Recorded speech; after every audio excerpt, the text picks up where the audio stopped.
नमस्कार, आप देख रहे हैं न्यूज 4 नेशन और मैं हूं प्रियदर्शन।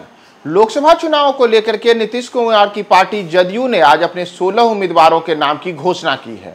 लेकिन जिन 16 उम्मीदवारों के नाम की घोषणा की गई है उसमें नीतीश कुमार ने एक बड़ा चौंकाने वाला भी एक देखे तो अलग अलग क्षेत्रों में अलग अलग सीटों पर उन्होंने कई चौंकाने वाले नाम दिए हैं। जैसे इस बार जिन्हें उम्मीदवार बनाया गया है उन उम्मीदवारों में 12 तो वैसे उम्मीदवार हैं जो पहले से सांसद थे, यानी कि सिटिंग सांसद थे, तो इन 12 लोगों को मौका दिया गया है।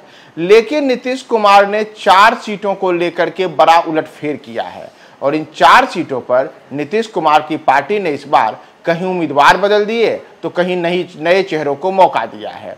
तो ऐसे में मैं पहले आपको बता दूं कि आज जो सूची जारी हुई है उस सूची में कौन कौन कहां से उम्मीदवार हैं। तो 16 सीटें जहां इस बार जदयू बिहार में चुनाव लड़ने जा रही है उसमें सीवान से इस बार विजय लक्ष्मी पार्टी की उम्मीदवार होंगी, जबकि भागलपुर से मौजूदा सांसद अजय कुमार मंडल, बांका से गिरधारी यादव, गोपालगंज से डॉक्टर आलोक सुमन, जहानाबाद से चंद्रेश्वर चंद्रवंशी, झंझारपुर से रामप्रीत मंडल, कटिहार से दुलाल चंद गोस्वामी, मधेपुरा से दिनेश चंद्र यादव, मुंगेर से ललन सिंह, नालंदा से कौशलेंद्र कुमार, पूर्णिया से संतोष कुशवाहा, सुपौल से दिलेश्वर कामत, वाल्मीकि नगर से सुनील कुमार, किशनगंज से मास्टर मुजाहिद, शिवहर से लवली आनंद और सीतामढ़ी सीट से देवेश चंद्र ठाकुर इस बार जदयू प्रत्याशी के तौर पर चुनाव में अपनी किस्मत आजमाएंगे। लेकिन ये जो 16 उम्मीदवारों की लिस्ट है, इन 16 उम्मीदवारों की लिस्ट में अगर आप देखेंगे तो सीवान सीट पर हम सबसे पहले चले तो नीतीश कुमार ने पहले कहां उम्मीदवार इस बार बदले और नए चेहरे दिए हैं। तो नीतीश कुमार की पार्टी जदयू ने इस बार सीवान, शिवहर, सीतामढ़ी और किशनगंज इन 4 सीटों को लेकर के बड़ा बदलाव किया है। इन 4 सीटों पर नीतीश कुमार की पार्टी इस बार नए चेहरों के भरोसे उतरी है और इसमें हम आपको बारी बारी से बताते हैं कि कहां क्या क्या हुआ है। सबसे पहले चलते हैं सीवान के लिए, यानी कि सीवान जहां से पिछले लोकसभा चुनाव के दौरान कविता सिंह ने चुनाव जीता था और कविता सिंह को लेकर के उस वक्त एक काफी रोचक वाकया भी देखने को मिला था। दरअसल हम आपको 2019 में ले चलते हैं, जब 2019 में लोकसभा चुनाव की घोषणा हुई थी तो उसी दौरान सीवान में बाहुबली अजय सिंह की पत्नी कविता सिंह चुनाव मैदान में उतरी।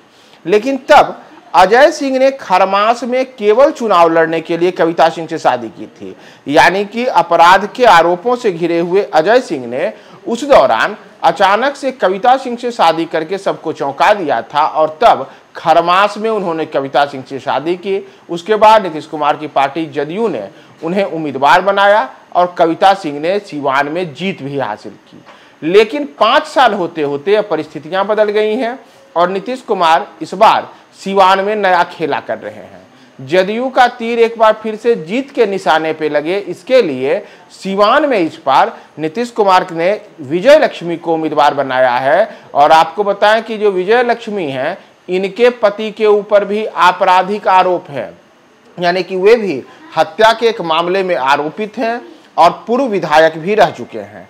दरअसल जो विजय लक्ष्मी है इनके पति रमेश कुशवाहा हैं और रमेश कुशवाहा सीवान जिले के ही जीरादेई विधानसभा क्षेत्र से विधायक रह चुके हैं और पूर्व विधायक रमेश कुशवाहा की पत्नी है विजय लक्ष्मी, जो अब तक तो घर की 4 दीवारी में कैद रहा करती थी, लेकिन अब अपने पति के लिए राजनीति में उतरी हैं और वहां अब वो जदयू के उम्मीदवार के तौर पर नीतीश कुमार की पार्टी को जीत दिलाने के लिए सीवान संसदीय क्षेत्र में ताल ठोकेंगी।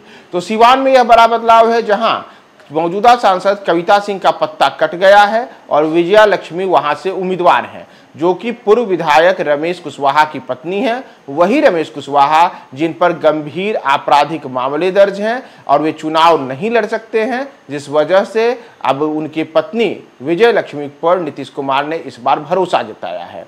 तो सीवान सीट के बाद अगर हम एक और सीट की बात करें तो वह है सीतामढ़ी। सीतामढ़ी संसदीय क्षेत्र में पिछले चुनाव में जदयू के टिकट पर सुनील कुमार पिंटू ने जीत हासिल की थी, लेकिन सुनील कुमार पिंटू को लेकर के लंबे अरसे से ये चर्चा चल रही थी कि उनके रिश्ते नीतीश कुमार के साथ अब तल्ख हो चुके हैं। तो जिन बातों को लेकर के अब तक चर्चाएं चल रही थी, उन चर्चाओं पर आज उस समय मुहर भी लग गई जब सीतामढ़ी सीट से सुनील कुमार पिंटू का टिकट कट गया और सुनील कुमार पिंटू की जगह देवेश चंद्र ठाकुर इस बार जदयू उम्मीदवार के तौर पर सीतामढ़ी में ताल ठोकेंगे। तो देवेश चंद्र ठाकुर कौन है? आपको बता दें कि देवेश चंद्र ठाकुर बिहार विधान परिषद के सदस्य हैं, साथ ही साथ वे बिहार विधान परिषद के सभापति भी हैं। यानी कि नीतीश कुमार लंबे अरसे से देवेश चंद्र ठाकुर पर बड़ा भरोसा जताते आए हैं और उन्हें खास पद देते रहे हैं। तो यही देवेश चंद्र ठाकुर जो नीतीश कुमार के लिए लंबे अरसे से जदयू को राष्ट्रीय स्तर पर सशक्त करने के लिए कई जगहों पर काम कर चुके हैं, और विशेष तौर पर देवेश चंद्र ठाकुर जिन्हें के बारे में ये आम है कि उनका जो व्यावसायिक कारोबार है वह मुंबई में है, महाराष्ट्र में है, तो वहाँ भी अक्सर वो दिखते हैं। तो उसके अतिरिक्त जदयू ने उन्हें पिछली बार विधान परिषद के चुनाव के दौरान उन पर सभापति की अहम जिम्मेदारी दी थी और उन्हें सभापति बनाया था। लेकिन इस बार नीतीश कुमार ने उन्हें सीतामढ़ी सीट से अपना उम्मीदवार बनाया है। और आपको याद हो तो देवेश चंद्र ठाकुर ने कुछ महीने पहले ही ये घोषणा कर दी थी कि इस बार वे सीतामढ़ी सीट से चुनाव लड़ने जा रहे हैं। और इनकी इस घोषणा के साथ ही तब सुनील कुमार पिंटू ने कई दावे किए थे। उन्होंने कहा था कि नहीं, उम्मीदवार तो मैं ही हूँगा। लेकिन दूसरी ओर देवेश चंद्र ठाकुर ने साफ कहा था कि नीतीश कुमार ने उन्हें हरी झंडी दे दी है और वे चुनाव मैदान में उतरेंगे।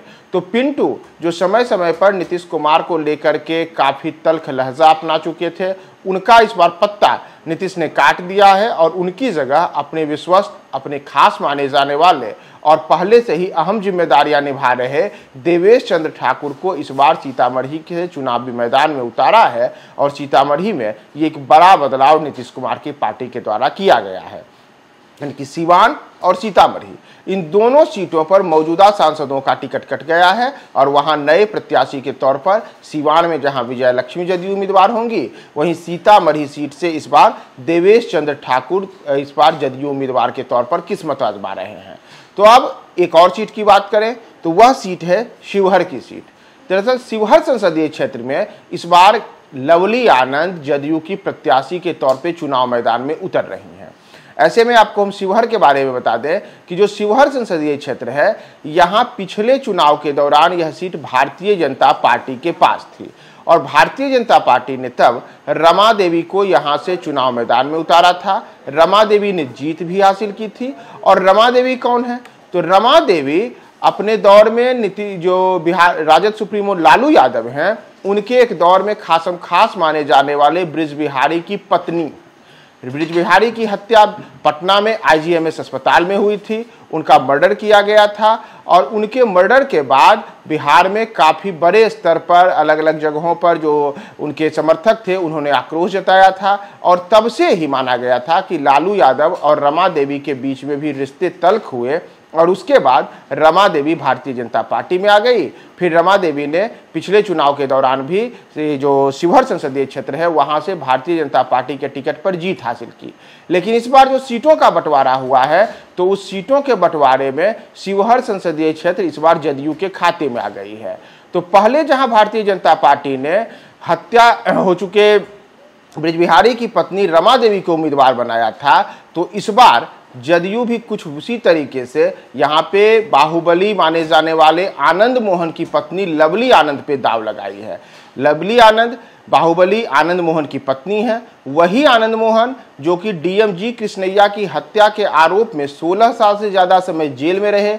पिछले साल ही बिहार में हुए जेल मैनुअल के एक बड़े बदलाव के बाद उनकी जेल से रिहाई सुनिश्चित हुई और उसके बाद जैसा अंदेशा लगाया जा रहा था, जो माना जा रहा था कि नीतीश कुमार इस बार लवली आनंद को लेकर के कोई बड़ा दांव खेल सकते हैं, तो नीतीश कुमार ने इस बार उन्हें शिवहर संसदीय क्षेत्र से अपनी पार्टी का उम्मीदवार बनाया है। और अब पहले जहां वहां रमा देवी सांसद हुआ करती थी, तो इस बार फिर से वहां NDA ने महिला प्रत्याशी के तौर पर इस बार लवली आनंद वहां उम्मीदवार के तौर पर जदयू उम्मीदवार रहेंगे। और अब हम बात करते हैं किशनगंज की। वही किशनगंज जो पिछले लोकसभा चुनाव के दौरान एनडीए में एकमात्र ऐसी सीट के तौर पर उभरा था जहां एनडीए को जीत हासिल नहीं हुई थी। यानी कि बिहार की 40 संसदीय सीटों में बिहार एनडीए के जो घटक दल थे उन्होंने 39 सीटों पर जीत हासिल की थी, लेकिन एक सीट थी किशनगंज की जहां से कांग्रेस प्रत्याशी ने जीत हासिल की थी।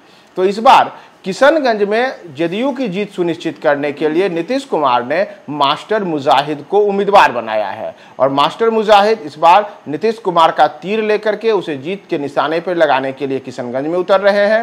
यहाँ आपको यह भी बता दें कि जो किशनगंज संसदीय क्षेत्र है वह बिहार ही नहीं, देश में सर्वाधिक मुस्लिम आबादी वाला, सर्वाधिक मुस्लिम मतदाताओं वाला संसदीय क्षेत्र है और यहाँ करीब 67 से 70% के आसपास जो मतदाता हैं वह मुस्लिम कम्युनिटी से माने जाते हैं।